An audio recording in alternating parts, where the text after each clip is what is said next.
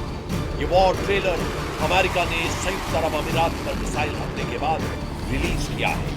Trump force इस वक्त दिमाग बहुत ज्यादा खराब हो रखा है। जंगी पेड़ों से टेक ऑफ करते जंगी जेट की आग ट्रंप के गुस्से को बयां कर रही है, क्योंकि ईरान की तरफ से मिल रहे चैलेंज का कोई जवाब अमेरिकी सेना नहीं दे पा रही है। ऊपर से प्रेसिडेंट डोनाल्ड ट्रंप ने ईरान पर एक्शन लेने में ज्यादा टाइम ले लिया है कि अब अमेरिकी कैंप में टेंशन बढ़ने लगी है। उधर ईरान ने अमेरिका से जमीनी युद्ध की फुल प्रूफ तैयारी का ऐलान कर दिया है।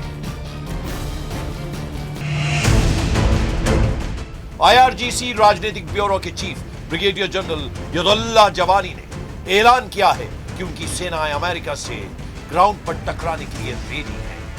आईआरजीसी प्रवक्ता हुसैन महब्बी ने अमेरिका और उसके सहयोगी खाड़ी देशों के बुनियादी ढांचों जैसे एनर्जी नेटवर्क, पावर प्लांट और इंटरनेट से जुड़े सिस्टम को ईरान का अगला टारगेट बताया है। खाड़ी देशों को धमकी देने के साथ ईरान ने अपने खेमे में आने का न्योता भी दे दिया है।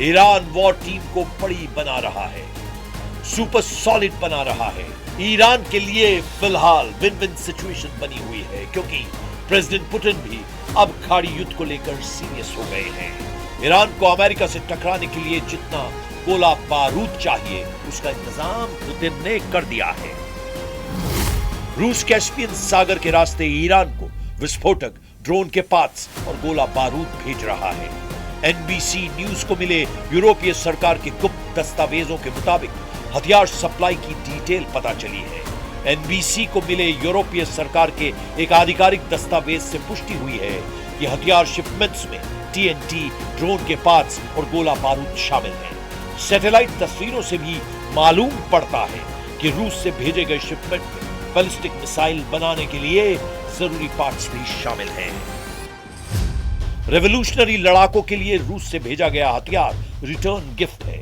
ये ट्रांसफर मॉस्को और तेहरान के बीच सैन्य संबंधों में बड़े बदलाव को दिखा रहा है।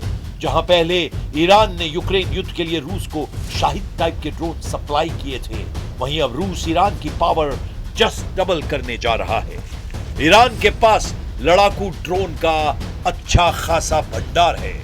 अब रूस की मदद से ईरानी मिसाइल के गोदाम भी फुल हो जाएंगे। इसके बाद ईरान को रोक पाना अमेरिका के लिए मुश्किल हो जाएगा। ईरान हथियारों का इंतजाम करने के साथ इमोशनल कार्ड भी आजमाने लगा है। इसका सिग्नल कासिम सुलेमानी की कब्र पर पहुंचे ईरानी संसद के स्पीकर गालिबाफ ने दिया है। गालिबाफ मुस्लिम देशों को एक साथ मिलाकर अमेरिका से हिसाब लेने के लिए उकसा रहे हैं।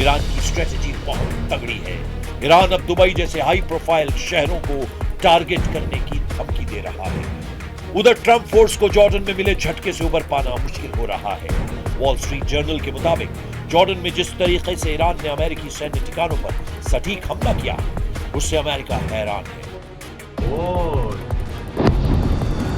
अमेरिका को लग रहा था कि चीन के इनपुट से ईरान ने हमला किया है, लेकिन अब इस्लामिक रेवोल्यूशनरी गार्ड ने दावा किया है कि जॉर्डन के अंदर से उन्हें मदद मिली है। वहीं जॉर्डन ईरान के दावे पर टोटल साइलेंट हो गया है, जबकि ईरान में अमेरिका की पिटाई पर जबरदस्त जोश दिखाई दे रहा है।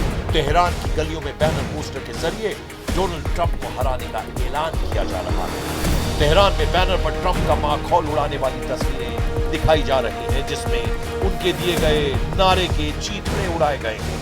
एक तरफ ईरान अमेरिका पर दबाव बनाने का कोई मौका नहीं छोड़ रहा है, तो दूसरी ओर कुछ अमेरिकी अधिकारियों के दावों से भी ट्रंप का हौसला पस्त हो सकता है।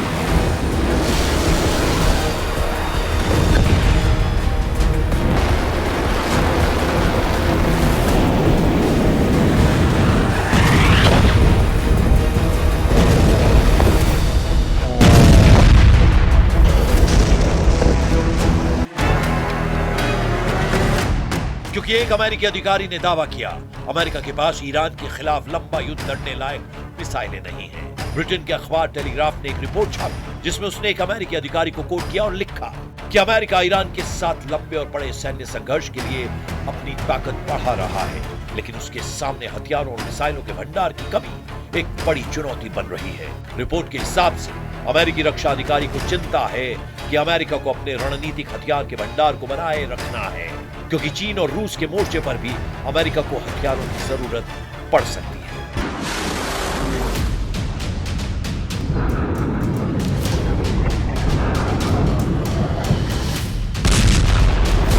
यानी ट्रंप के पास अब दो रास्ते हैं। पहला ये कि वो ईरान में अमेरिका की फौज उतार कर सबसे खौफनाक हमले शुरू कर और उस पर कंट्रोल करने वाला बफर जोन बनाए।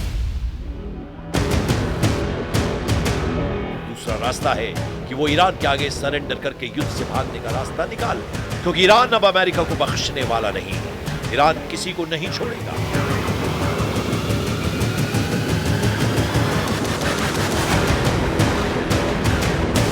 ईरान सभी दुश्मनों का दम उखाड़ कर रोकेगा। वो अमेरिका है, इजराइल है या फिर खाड़ी देशों में ट्रंप परस्त कोई भी दुश्मन। अब ईरान की रेंज में अमेरिका का एक एक अड्डा आ गया है, जिन्हें बचाने के लिए डोनाल्ड ट्रंप ईरान में सेना भेजने का प्लान बना रहे हैं। मकसद हॉर्मुज के करीब बफर जोन बनाना है, जिससे ईरान तेल के जहाजों को निशाना न बना पाए।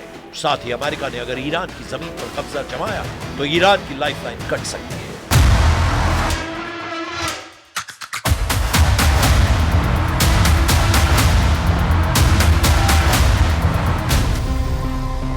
ट्रंप प्लान बना रहे हैं कि ईरान में ग्राउंड ऑपरेशन के लिए अमेरिकी सैनिकों की जगह सीक्रेट अलायंस को उतारा जाए। अमेरिकी सेना का पहला टारगेट खर्ग आइलैंड पर कब्जे का है, जिसमें अमेरिकी फोर्स के साथ खाड़ी के उन सभी देशों की सेना ईरान में उतरे जहां हमले हो रहे हैं।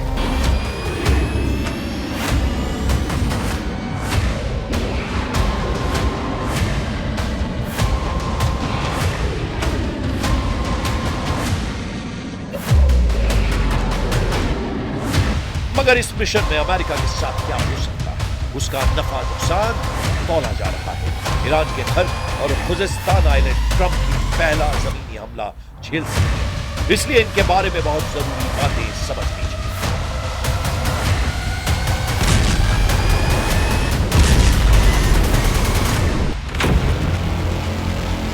मैप पर देखिए, यह है खर्ग द्वीप, ये फारस की खाड़ी में है, जबकि मेनलैंड ईरान में है। ये जगह है खुजिस्तान। इस इलाके में ईरान का बॉर्डर इराक से लगता है। ये दोनों जगह इस वक्त युद्ध के हॉट पॉइंट बने हुए हैं। खर्ग द्वीप पर ईरान के तेल निर्यात का टर्मिनल है, यहीं से उसके 90% तेल का निर्यात होता है। जबकि खर्ग द्वीप से जो तेल निर्यात किया जाता है, ईरान के खुजिस्तान प्रांत से निकाला जाता है। खुजिस्तान को ईरान की एनर्जी कैपिटल कहा जाता है। ईरान का 80% तेल खुजिस्तान की जमीन से निकाला जाता है।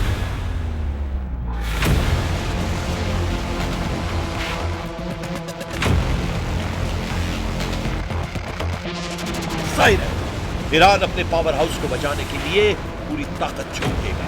ईरान की ग्राउंड फोर्स को ट्रंप हल्के में नहीं ले सकता। ईरान की फौज 6.5 लाख है। इसके अलावा पैरा मिलिट्री फोर्स 2.5 लाख के बराबर है, जबकि ईरान में एक्टिव वर्सेस फोर्स 20 लाख तक हो सकती है।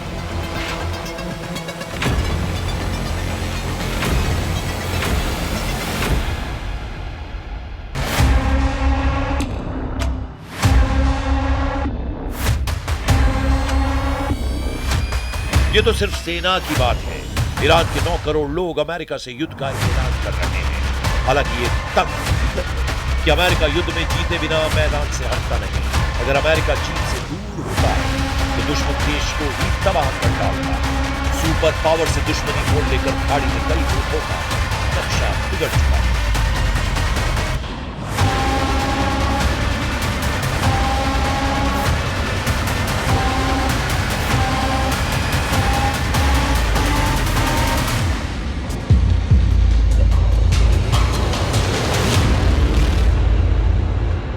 अभी ईरान पर ट्रंप सिक्योरिटी का बहाना बनाकर हमला कर रहे हैं। चुने हुए ठिकानों पर धमाके हो रहे हैं। जिस दिन अमेरिका ने फुल स्केल वॉर शुरू की, यकीन मानिए बर्बादी का अंदाजा लगाना मुश्किल हो जाएगा।